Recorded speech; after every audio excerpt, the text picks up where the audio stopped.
Saudara, sebanyak 10.700 siswa SMP Sekota Makassar mengikuti kegiatan bela negara. Para siswa mendapat pembekalan tentang pentingnya rasa cinta tanah air dan menumbuhkan jiwa nasionalisme siswa sejak dini. Kegiatan bela negara siswa SMP se-Makassar ini dibuka oleh Wali Kota Makassar Muhammad Ramdan Pumanto di lapangan Makodam 14 Hasanuddin. Dalam kegiatan bela negara ini diikuti 10.700 siswa dari 40 sekolah dan terbagi di 5 lokasi, yakni Makodam 14 Hasanuddin, Yon Zipur 8, Yon Armet, Linut 700 BS, dan terakhir Yon Kavaleri 10 Serbu.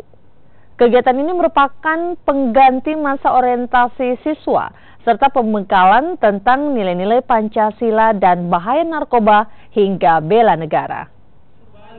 Dalam usaha membangun negara yang kita cintai, guna mewujudkan cita-cita kita.